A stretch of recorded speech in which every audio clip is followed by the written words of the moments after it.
I'm Del Voss, and I'm an urban beekeeper. This is my apiary. An apiary is a place where bees are kept, and these are my beehives. I've been keeping them here for 10 years, and it's been a good experience. So I just give them a little bit of smoke, not too much.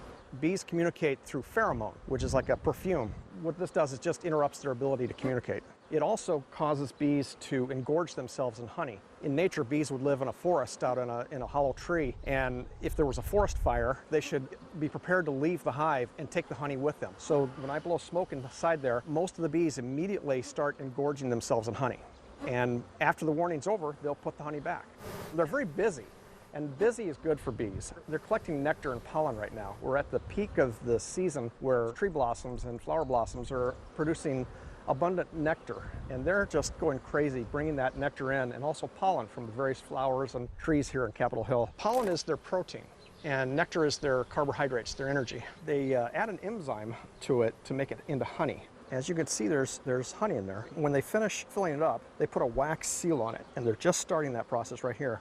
If a hive is really abundant, it could produce 100 pounds of honey. And what the beekeeper does is we trick them into making more. So they'll fill this box up with honey, and I'll take it away, and all of a sudden they're like, didn't we have honey in that box? And they get right back to work and they fill it up again. We leave a certain amount of honey for them. They need about 60 pounds of honey to survive the winter.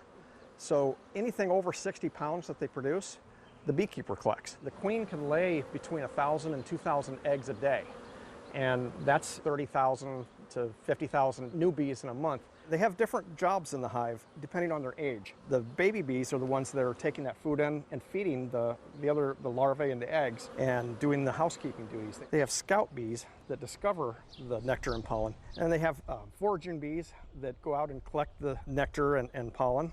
And bees navigate by the sun, and literally every square inch of an area they map, they know. Beekeeping became popular in the city about 10 years ago, and there's over 400 registered beehives in DC. And there's hundreds of beekeepers.